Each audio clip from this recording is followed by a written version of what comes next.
Hello, मेरा नाम संदीप गौड़ है और मैं क्लिनिकल साइकोलॉजिस्ट हूँ। आज के हमारे वीडियो का टॉपिक है काउंसलिंग। काउंसलिंग क्या होती है, इससे रिलेटेड कुछ इंपॉर्टेंट बातें मैं आज आपको इस वीडियो के जरिए बताने जा रहा हूँ।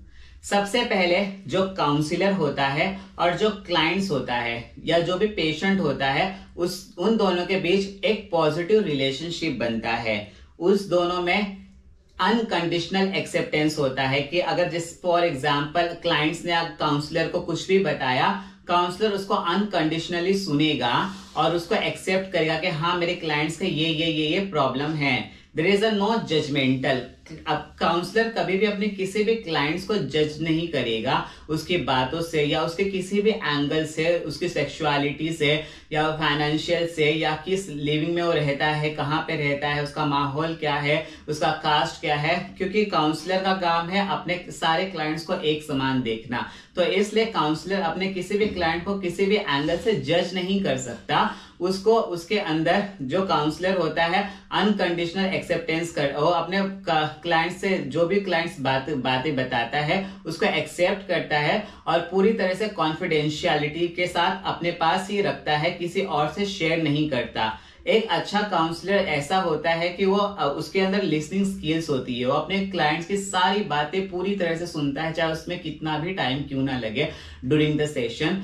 क्लाइंट्स कोई भी हो सकता है, इंडिविजुअल क्लाइंट्स हो, कपल क्लाइंट्स हो या फैमिली काउंसलिंग हो, क्योंकि अब nowadays everything is going to happen. Individual भी होता है, कपल भी होता है, फैमिली भी होता है। इंडिविजुअल में there is a lots of problem, उससे रिलेटेड काउंसलिंग होती है। कपल में क्या होता है, कभी कभी रिलेशनशिप प्रॉब्लम होता है और समटाइम्स क्या होता है डाइवोर्स की नौबत आ जाते हैं, जो दोनों एक दूसरे से सेपरेट होते हैं। उस समय भी जो काउंसलर होता है वो दोनों को समझाता है और सिखाता है कि खुद की प्रॉब्लम को वो दोनों कैसे सॉल्व कर सके, अपने रिलेशनशिप प्रॉब्लम को और डाइवोर्स को रोक भी सके और उसकी नौबत भी ना आ सके।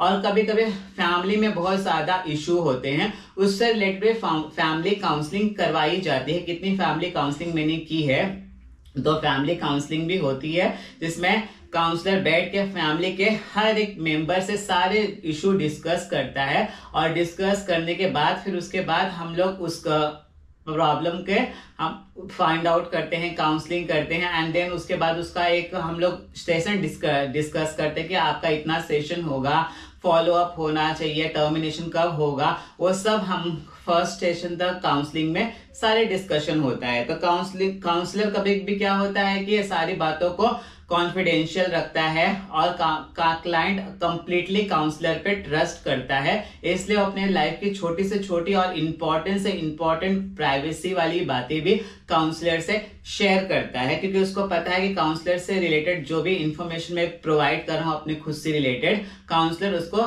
सेव रखेगा और कॉन्फिडेंशियली रखेगा, क्योंकि वो दोनों के अंदर एक एग्रीमेंट साइन किया जाता है। देन एक दूसरे को रिस्पेक्ट देना, लाइक काउंसलर अपने क्लाइंट्स को रिस्पेक्ट देता है और क्लाइंट्स को डेफिनेटली काउंसलर को रिस्पेक्ट देता है, लाइक कि उसको पता है कि मेरी प्रॉब्लम तो यही सॉल्व करने वाला। बट एक गुड काउंसलर को भी अपने क्लाइंट को प्रॉपर रिस्पेक्ट देना चाहिए ताकि उसकी प्रॉब्लम को वो अच्छी तरह से सॉल्व कर सके। देन ड्यूरिंग द काउंसलिंग पूरी प्रॉब्लम को डिस्कस किया जाता है, फिर उसको कैसे सॉल्व करना है depend on the disorder problem. Her counselling के सेशन अलग होते हैं, हर प्रॉब्लम के सेशन अलग होते हैं और हर डिसऑर्डर के सेशन अलग होते हैं, पर उन सारे काउंसलिंग में सबसे इंपॉर्टेंट जो होता है अनकंडीशनल एक्सेप्टेंस होता है, नॉन जजमेंटल होता है, ट्रस्ट होता है, रिस्पेक्ट होता है, गुड लिसनिंग होती है और एक दूसरे को सपोर्ट करना होता है, क्योंकि जब तक क्लाइंट अपनी सारी बातें काउंसलर को नहीं बताएगा तब तक काउंसलर पूरी तरह से क्लाइंट को सपोर्ट नहीं कर सकता। इसके लिए उसके क्लाइंट के लाइफ में जो भी चल रहा है, लाइक उसके रिलेशनशिप प्रॉब्लम है, सेक्सुअल प्रॉब्लम है, फाइनेंशियल प्रॉब्लम है, फैमिली प्रॉब्लम है, इन्वायरमेंटल प्रॉब्लम है, हार्मोन्स प्रॉब्लम है और एनी अदर प्रॉब्लम, सारी प्रॉब्लम्स वो अपने काउंसलर से डिस्कस करता है। उसके बाद ही काउंसलिंग स्टार्ट की जाती है एंड सेशन को डिस्क्राइब किया जाता है कि इतना सेशन होगा। देन उसके बाद टर्मिनेशन स्टेज आता है जब उसके काउंसलिंग सेशन कंप्लीट हो जाते हैं एंड टर्मिनेशन के बाद भी अगर कुछ रह जाता है तो फॉलो अप के लिए बोला जाता है।